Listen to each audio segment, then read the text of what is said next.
Bonjour Bassam Tahan.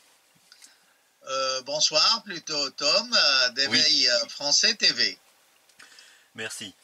Euh, Bassam, vous avez souhaité donner à votre réveil critique numéro 5 le titre de l'utilité de la Syrie inutile, parce que visiblement les déclarations politiques de ces derniers jours n'ont pas été vraiment à votre goût, et on peut le comprendre. Puisque en particulier la diplomatie française s'est illustrée par enfin même d'hallucinantes sorties hein, et médiatiques. Et je crois qu'il est nécessaire maintenant de faire une mise au point, et ce d'autant plus qu'on a eu tout dernièrement trois députés français qui sont allés qui ont tenté d'entrer en Syrie illégalement quand même, hein, parce qu'ils n'ont pas demandé l'autorisation du gouvernement syrien. Ils ont tenté de rentrer en Syrie. Ce sont les Turcs, les douaniers turcs qui leur ont dit de rebrousser chemin. Ça n'a pas empêché un d'eux en particulier, sur l'antenne de France Bleu de la Drôme, de demander à ce que la France s'engage dans une troisième guerre mondiale pour libérer ce qu'il estime être des civils en danger, alors qu'il n'y a que des terroristes, en demandant donc une intervention militaire française carrément à Alep pour briser ce qu'il a sous-entendu comme étant l'encerclement de l'armée de Bachar al-Assad. Voilà, donc je vous laisse la parole pour nous donner un éclairage supplémentaire sur ce sujet. Merci. En ce qui concerne ce parlementaire, je crois que ça ne vaut même pas un commentaire, c'est du n'importe quoi. L'autre point, c'est la tour Eiffel qui va être en noir ce soir en deuil pour Alep, prétendument. Je crois que c'est bien qu'elle soit noire, mais comme deuil de la politique française irresponsable et l'échec de cette classe politique qui nous gouverne et qui persiste et signe dans l'erreur concernant le dossier syrien. À propos de ces erreurs, justement, on a vu fleurir dernièrement sur les radios, dans les chaînes de télé, un concept qui est dangereux et qui est employé comme ça, d'une manière parfois innocente, parfois sournoise. Je veux dire le concept de la Syrie utile. Alors, on ne peut pas ne pas penser au Maroc utile quand on entend cela. Effectivement, l'utilisation du terme a des relents coloniaux.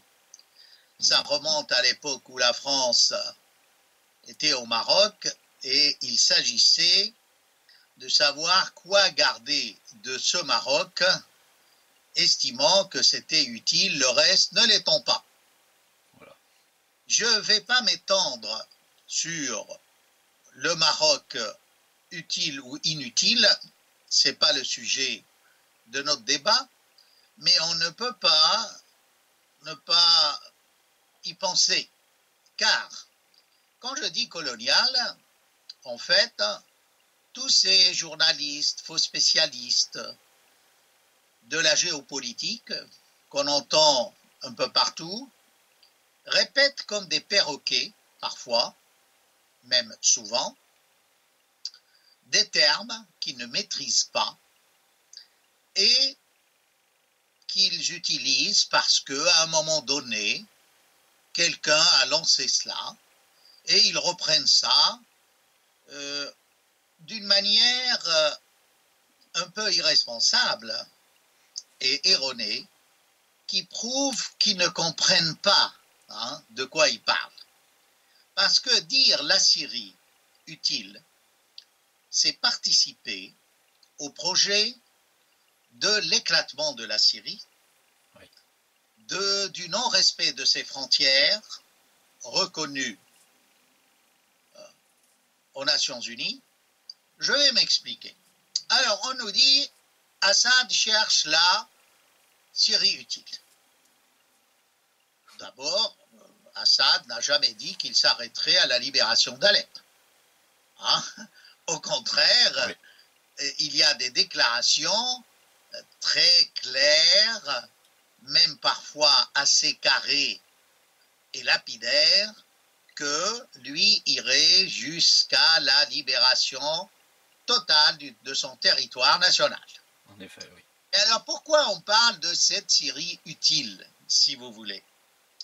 C'est que, en quelque sorte, on soutient le projet américain qui veut ne plus entendre parler des frontières de la Syrie dessinées plus ou moins par Sykes-Picot au début du siècle dernier. Et cela pour différentes raisons. La première, c'est que si vraiment la Syrie est divisée selon une ligne qui part de la Turquie, Alep, jusqu'à Damas, jusqu'en Jordanie, les partisans de l'oléoduc qui viendraient du Qatar, traversant l'Irak, et ce qui reste de la Syrie inutile, dans ce sens-là, c'est-à-dire l'autre côté, hein, la Syrie Est, comme ça la bataille sera gagnée. Hein, parce que finalement, toute cette guerre de Syrie est une affaire d'intérêt pétrolier. La Syrie étant un pays sur le passage de tous ces réseaux de gazoducs, oléoducs, et qui aujourd'hui sont au centre de l'économie mondiale. Donc, dire comme ça sur un ton innocent et savant à la fois, ce qui les rend encore plus ridicules, ceux qui les utilisent dans des émissions dans les médias, n'est-ce pas, officiels, c'est en fait appuyer également un projet israélien. Il faut comprendre, Israël aussi n'a pas intérêt à ce que la Syrie retrouve sa souveraineté, redevienne un pays fort, je ne dirais pas une superpuissance, loin de là. C'est un petit pays dynamique à tous les niveaux et qui n'a pas signé de paix avec Israël et qui en même temps a son influence au Liban, qui lui également n'a pas signé de paix avec Israël. Et quand je parle du Liban, évidemment, on ne peut pas ne pas penser au Hezbollah qui est au sud et qui, pour les Israéliens, représente une menace certaine. Donc, chaque fois que j'entends parler de la Syrie utile, je dis, ah tiens, est-ce que c'est quelqu'un qui est au parfum ou tout simplement, comme j'ai dit au début, c'est quelqu'un qui pérore, qui répète ce qu'on a pour montrer qu'il est au courant. Hein? Et là, il se couvre de ridicule. Parce que quand on analyse les termes qui dit Syrie utile, pense donc qu'avec de nouvelles frontières qui priveraient la Syrie de toute la partie Est, c'est en fait vouloir affaiblir un pays. Et on va se rendre compte que toute cette partie considérée inutile est vraiment une partie plus qu'utile. Laissez-moi développer. Alors, dans cette partie prétendument inutile, on a le barrage de Topra. Alors, c'est un barrage sur l'Euphrate. C'est un très grand barrage avec plusieurs turbines qui produisent de l'électricité, beaucoup d'électricité, à tel point qu'à un moment donné, la Syrie en donnait au Liban et à la Jordanie. Donc, dans cette nouvelle carte d'utile et d'inutile, hein, on n'aura plus d'électricité. Non seulement l'électricité, mais l'eau. Vous savez que avec l'évolution du climat, la saharisation, la Syrie a perdu beaucoup de sa richesse en eau. Mhm.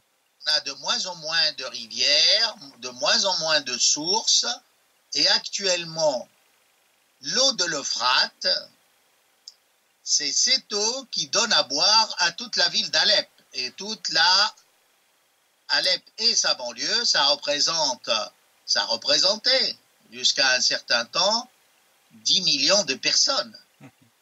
Mais Bassan, Alors vous voulez faire mourir les gens de soif, hein? Vous voyez, oublions l'eau, l'électricité. Continuons. Ah. Après le barrage de l'Euphrate, on est dans le grand bassin de l'Euphrate. C'est la partie agricole la plus productive oui. de Syrie. Et une des richesses nationales de la Syrie, évidemment l'agriculture en général, mais beaucoup le coton. Et ce coton est cultivé donc dans cette partie qu'ils prétendent inutile. Donc, qu'est-ce qu'ils veulent conserver de la Syrie? Un petit ruban côtier, avec quoi? Avec les villes, c'est vrai, mais ces villes industrielles ont besoin de ressources. Bah oui. Elles ne peuvent pas vivre isolées, hein, en laissant toute cette partie à qui? À un nouvel État sous tutelle turque ou sous tutelle sunnite, le sunnistan dont il rêvait. Parce qu'il ne faut pas oublier, si vous poussez un petit peu vers le nord après ce barrage, l'Euphrate, le bassin, les champs de coton, de blé, toute la production agricole, on arrive à quoi? On arrive aux champs pétroliers. Alors, c'est vraiment n'importe quoi. Le pétrole n'est pas aujourd'hui utile. Mais enfin, on se moque de qui, là, hein? Et on nous martèle tous les jours que, finalement, Assad va se contenter de la Syrie utile. C'est leur rêve à eux, d'avoir une petite Syrie, à la limite, qui n'est même pas de frontière avec Israël. Hein? On se dit, oui, on va donner ce petit pays aux Alaouites, aux chrétiens qui restent, aux sunnites modérés, et il y aura une autre Syrie qui pactisera sans doute avec Israël et qui sera sous tutelle américaine. On va priver la Syrie de son pétrole, parce que tous les champs de pétrole, il n'y a aucun champ pétrolier, à part les découvertes récentes, n'est-ce pas, en mer, sur le littoral syrien. Oui. Tous les champs sont de l'autre côté, c'est-à-dire près de la Turquie, près de l'Irak, et dans cette partie, ce qu'on appelle la Jésirée, la petite île, c'est-à-dire cette corne dans la carte syrienne, et en descendant plus bas vers l'Irak. Alors, voilà, si vous voulez, au niveau, ne serait-ce que purement économique, concernant les problèmes d'eau, d'énergie, pétrolière ou autre, on voit que c'est un concept totalement erroné. Ouais. Et on peut continuer. Mais je crois que vous aviez une question. Je la vois sur vos lèvres. Oui, parce que j'avais une question juste à propos du moment, enfin, au moment où vous étiez en train d'évoquer des richesses en eau, et je voulais faire une parenthèse sur le fait que depuis 1974, Israël s'est emparé du Golan, et je crois savoir que le Golan est aussi un château d'eau en quelque sorte, et que ça manque évidemment à l'alimentation en eau du côté syrien. Oui, et puis vous faites bien de soulever le problème du Golan, parce qu'effectivement, on n'en parle pas. Alors, il est où ce Golan? Il est dans la partie utile ou inutile? Quand vous évoquez le problème du Golan, encore une fois, il faut parler de toutes les parties qui ont été enlevées à la Syrie. Alors, ça mériterait une vidéo à part, ce problème du Golan. Je ne le traiterai pas aujourd'hui longuement, mais vous avez raison de souligner, le Golan est une partie importante pour la Syrie comme château d'eau, comme une région agricole d'un microclimat qui produisait à la Syrie d'autres choses qu'on ne peut pas obtenir dans le bassin de l'Euphrate. Mais quand on parle du Golan, il faut donc parler d'autres parties de la Syrie qui ont été, comme j'ai dit, enlevées. Parce que selon le traité de Sykes-Picot, Mossoul, la grande Mossoul, on parle aujourd'hui, faisait partie de la Syrie mandataire où la France était responsable et était censée préparer le peuple syrien à la démocratie. Et alors, qu'a fait la France? Elle a cédé Mossoul, la province de Mossoul, à l'Irak, aux Anglais, c'est-à-dire à la zone rouge, sur la carte de Sykes-Picot, alors qu'elle était dans la zone bleue, qui était française, contre à peu près 25% de la compagnie du pétrole. Donc la France a été généreuse avec des biens qui ne lui appartenaient pas. Et elle a trahi sa mission de mandat. Et là, jusqu'à maintenant, moi je demanderai à la France de payer des dédommagements à la Syrie, parce que c'est elle quand même, cette France mandataire, qui a mutilé la Syrie géographique. Elle ne l'a pas mutilé uniquement de Mossoul. Comme on sait, Mossoul est sur la route de la soie, un grand centre pétrolier également. Aujourd'hui, les Turcs regardent dans l'espoir d'ôter Mossoul à l'Irak. Voyez, parce que si on reprend cette voie commerciale millénaire, elle part de Mossoul, elle passe, n'est-ce pas, par Alep, et puis d'Alep, elle allait vers la grande ville d'Antioche. D'ailleurs, si vous prenez Antioche, Alep, Mossoul, ce sont les trois plus grandes villes de la chrétienté du début. C'est pour cela qu'elles se ressemblent au niveau du tissu sociétal. C'est des villes cosmopolites, des capitales culturelles dans l'histoire de l'humanité. Et près d'Antioche, justement, vous avez le port d'Alexandrette. Là aussi, tenez-vous bien, cher Tom, en 1938, pour désaxer la Turquie de l'Allemagne, la France a organisé un référendum bidon, falsifié, pour donner la province d'Antioche et d'Alexandrette aux Turcs. Les Turcs ont reçu le cadeau, ça ne les a pas empêchés de rester avec l'Allemagne. Mais là, on aura perdu, nous autres Syriens, notre capitale antique, parce que c'est Antiochus qui a donné son nom à cette ville, c'était un des généraux d'Alexandre, et c'est à lui qu'on doit la grande Syrie historique. Alors, il ne faut pas oublier, à côté d'Antioche, il y avait Alexandrette. Alexandrette était en fait le point d'aboutissement de cette voie commerciale, et c'était un port. Maintenant, avec l'évolution de l'histoire du Moyen-Orient, la Syrie, le Cham historique, s'est vu privé d'Alexandrette à la veille de la Deuxième Guerre mondiale, s'est vu privé de tous les ports de Palestine avec la création d'Israël, Jaffa, Haifa, tout ça, c'était des ports très très importants pour la région, avec Alexandrette. Ça vous explique deux choses. La croissance extraordinaire de Beyrouth, parce que sur cette vitrine de la Méditerranée côté phénicien et syrien antique, on n'avait plus de port. Et c'est Beyrouth qui va pousser comme un champignon et devenir une des plus belles capitales du monde arabe pendant le XXe siècle. Beyrouth a connu cette grandeur grâce à ce dépiècement de la région.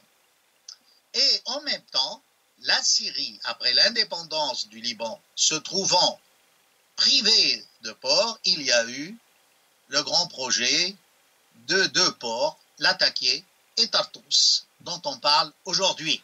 En effet, oui. Mais tout cela, ce rappel historique, vous montre, quand on note quelque chose à une unité géographique millénaire, voilà à quoi on arrive, c'est-à-dire à une évolution de certaines cités au détriment d'autres, de certains pays au détriment d'autres.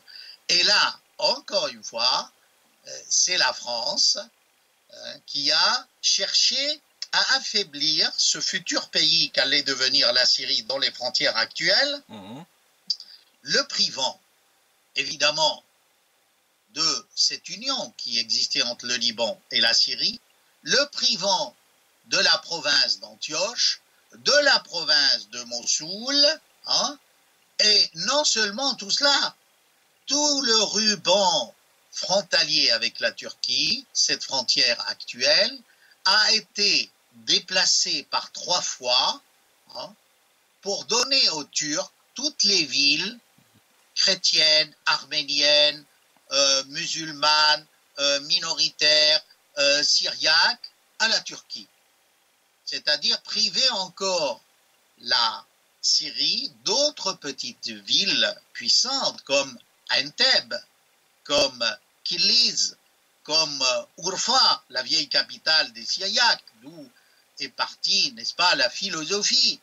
Et la philosophie grecque était encore enseignée jusqu'au XIe siècle. Lisez l'histoire des derniers païens. Énorme ce qu'on a cédé à la Turquie. Et pourquoi? C'est que la France mandataire ne voulait pas d'une Syrie forte, en disant qu'une grande Syrie sunnite et puissante va faire de l'ombre à ses voisins, à l'État libanais qu'on vient de créer. Vous voyez, je me mets diachroniquement à l'époque où ça a été décidé.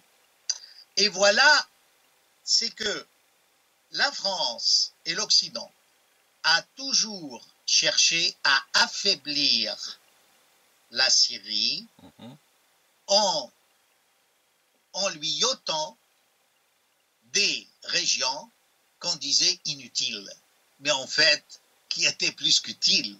Elles faisaient partie, ces régions, du corps de la Syrie historique. Donc, vous avez évoqué le Golan. Aujourd'hui, ce qu'on a commis dans le passé concernant la province d'Antioche, d'Alexandrette, de Mossoul, on le commet vis-à-vis du Golan. Et en plus, on veut même couper la Syrie en deux et prendre tout l'Est pour créer finalement un tout petit pays, une sorte de balkanisation politique qui arrangerait les affaires des Occidentaux et d'Israël.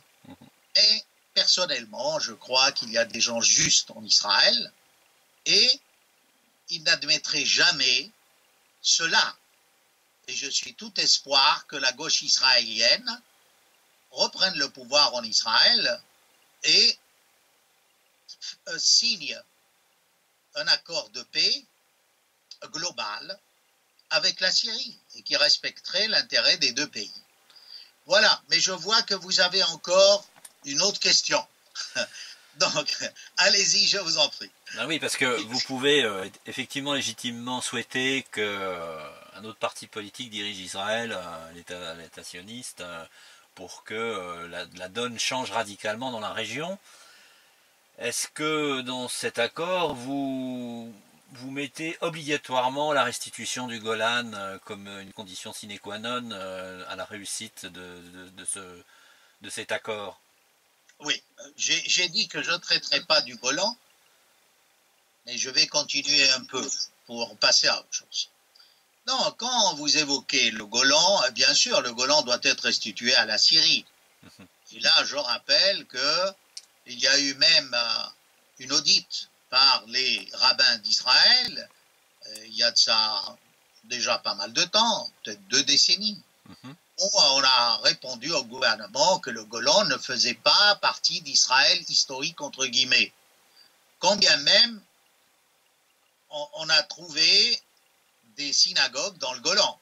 Alors là, ça va me permettre de passer à ma 3e partie de la Syrie utile, ou de l'utilité de ce qui est considéré comme Syrie inutile. C'est cette histoire de synagogue. ça va nous mener où? Vous savez, au bord de l'Euphrate, dans cette partie considérée inutile, il y a pratiquement les plus grands trésors archéologiques de la Syrie. Si ce n'est pas les plus grands, parmi les plus grands. La plus vieille synagogue où, pour la première fois de l'histoire, on a représenté d'une manière humaine, dans des fresques, c'est à Doura Oropos, au bord de l'Euphrate en Syrie actuelle. C'est une ville construite avec une roche de schiste en partie. C'est une ville qui abrite l'histoire de la première chrétienté au monde. Où on a, j'espère que la paix va s'installer et que à nouveau les gens pourront voir, il y avait la synagogue, à côté, on ne disait pas église à l'époque, on disait la maison des chrétiens. À côté, il y avait le temple païen d'Aphrodite et de Vénus. Enfin, il y avait les deux traditions gréco-romaines. Et c'est au bord de l'Euphrate. Aujourd'hui, l'Euphrate est un peu éloigné, mais cette ville est une perle parmi les sites archéologiques de la Syrie. Et là, alors, dans ce découpage, on perd Doura Oropos. Alors, vous n'allez pas me dire que le tourisme n'amène pas de l'argent et c'est pas utile. Aujourd'hui, après les attentats en France, le tourisme ayant baissé, on a perdu je ne sais combien de milliards. Alors, je ne vois pas pourquoi vous voulez priver la Syrie d'une ressource capitale qui est le tourisme. Restons sur l'Euphrate. Avant d'arriver à Doura Oropos, vous avez, n'est-ce pas, Halabia et Zalabia. Ces deux châteaux forts du temps de Zénobie, la reine du désert, qui a défié Rome, et qui a été battue à la fin, mais dans l'histoire de la femme, des femmes dans le monde, Zénobie occupe une place très très importante, dans la mesure où c'est une petite reine syrienne du désert syrien qui s'est soulevée contre Rome, qui a annexé à un moment donné l'Égypte. Elle se disait descendante de Cléopâtre, et il y a beaucoup de fierté chez cette femme, même si elle a été battue et emmenée à Rome, dans le défilé de celui qui l'a vaincue, mais c'est quand même important. Et là, alors Palmyre, c'est la ville de Zénobie. Exactement. Alors Palmyre, elle est juste sur la ligne de la Syrie utile-inutile, et tout ce qui est derrière. Alors, vous allez de l'Euphrate vers Palmyre, vous tombez sur quoi? Un autre bijou archéologique qui est extraordinaire, la ville de Sergiopolis. En plein désert, vous avez une ville fortifiée où il y a des dizaines d'églises, où il y a les grandes citernes d'eau, un système ingénieux pour pouvoir vivre dans ce désert et garder l'eau toute l'année. Une ville de schiste qui, sous le soleil du matin ou du soir, brille de mille feux. Et apparemment, malheureusement, Daesh a détruit pas mal de ces monuments vestiges de la ville de Sergiopolis. Pourquoi on l'appelle Sergiopolis? Je ne veux pas faire le guide touristique, mais juste évoquer, parce que c'est la ville de Saint-Serge. Serge était juif, il s'est converti au christianisme, il était soldat, ou plus que soldat, enfin gradé dans l'armée romaine. On l'a poursuivi c'était la période des persécutions des chrétiens dans le monde, et notamment en Syrie, et il a été tué dans ce désert. Et c'est là où il est tombé martyr que les chrétiens de l'époque ont construit Sergiopolis, qui est magnifique. Il y a son tombeau, et on voit, n'est-ce pas, les radicaux musulmans, bien avant l'arrivée de Daesh, et malgré tous les efforts de l'État syrien de garder ces sites archéologiques, venir et détruire tous les signes chrétiens dans ces vestiges. Alors, on continue notre balade, si vous voulez. Vous allez encore vers le nord, vers l'Irak, toujours dans le désert. Vous arrivez à la ville de Mari. La ville de Mari qui est la grande découverte de notre Français Parrot, qui a été le conservateur du Louvre. C'est là où on a découvert que l'influence de Marie sur la Mésopotamie est énorme. On a découvert, n'est-ce pas, un des plus vieux sites au monde de la culture humaine, où il y avait une déesse de la musique, Urrina. Hein. Et je ne veux pas continuer, si vous voulez, mais toute cette zone jugée inutile, encore une fois, est plus qu'utile. C'est la mémoire vivante du peuple syrien et de l'humanité. Alors vous allez céder ça à qui? Dire déjà que toutes ces richesses d'humanité sont inutiles, c'est être plus que stupide. Ce que sont les gens qui nous cassent les oreilles dans les différentes émissions en prétendant que Assad veut garder la Syrie utile, hein, et laisser tomber tout cela. Alors je dirais que nous tenons au nom des Syriens à unifier notre pays. Et si vous voulez être juste avec nous, rendez-nous ce que vous nous avez volé, toutes ces provinces perdues. Si on n'arrive pas à les avoir, il faudra quand même débourser. Hein? On ne vend pas notre patrie, mais il faut y avoir et on exige une compensation financière. Hein? Je suis tout espoir que la gauche va perdre les élections en France. Je ne cache pas ma couleur parce que je suis très déçu par cette gauche socialiste qui nous abreuve de mensonges du matin jusqu'au soir. Et qu'on aura enfin un gouvernement français qui fasse un examen de conscience de l'histoire contemporaine de la Syrie et qui dise vraiment il faut aider la Syrie à se reconstruire. Et je vous en prie, arrêtez cette attitude stupide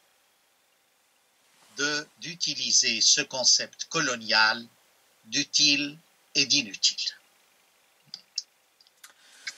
Merci Bassam Tahan d'avoir remis entre guillemets les pendules à l'heure. Effectivement, c'était nécessaire. Je crois que vous avez c'était en filigrane dans vos propos.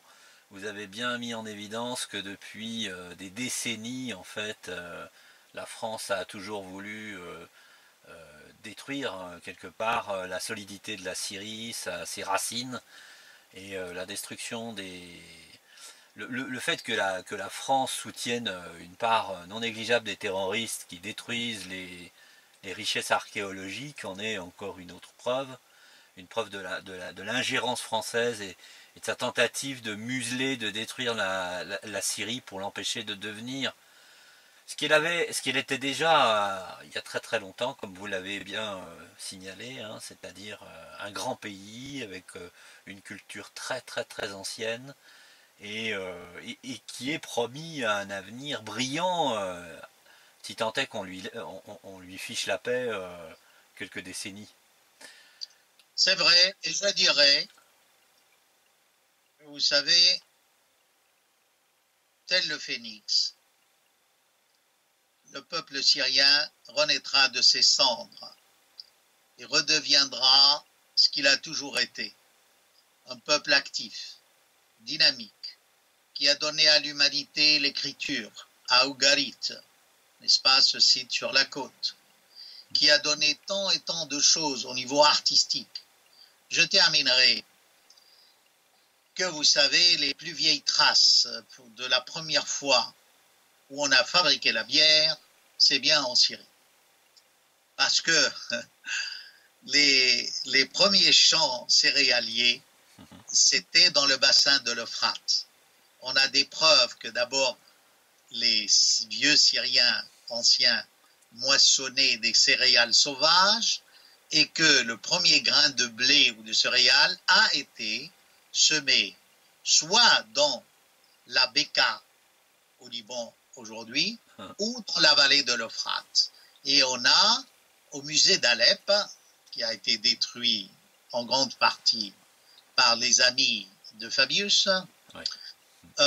On a encore les chopes de bière de l'époque, n'est-ce pas, où on ne séparait pas les grains qui fermentaient du liquide. Et on avait comme une sorte de passoire qu'on mettait sur la chope de bière et qu'on buvait. Cette passoire permettait qu'on boive la bière et qu'on ne prenne pas le grain. Voilà. Alors, j'espère qu'on va retrouver tout ça au musée d'Alep et j'invite les Français, ce grand peuple qui aime la culture, à renouer avec tous ces sites magnifiques d'Alep, de Palmyre, des châteaux de croisée, n'est-ce pas, le Crac des Chevaliers, des vieilles églises de Saint-Siméon, encore une fois détruites par les daéchistes et compagnie, avec la bénédiction d'Erdogan, le nouveau sultan ottoman, persécuteur des Arméniens, des sunnites modérés et de toutes les minorités qui ne sont pas sunnites au Proche-Orient. Éveil français, merci, merci pour votre engagement, hein, et ça montre qu'on peut encore espérer que la France est une nation vive qui se fonde sur des pierres vives que sont ces jeunes. Merci Bassam Tahan pour ce nouvel éveil critique. Et je vous donne rendez-vous très prochainement pour une de nos nouvelles émissions, hein, avec cette actualité changeante très rapidement en Syrie. Voilà. J'espère qu'on ira un jour à Douran-Europos et qu'on pourra voir tous ces beaux sites ensemble et faire une émission d'éveil critique sur le sol béni des dieux, le sol syrien. Je vous le promets, Bassam. Je vous le promets. Moi aussi. Rendez-vous est pris. À très bientôt. Moi. Merci, au revoir.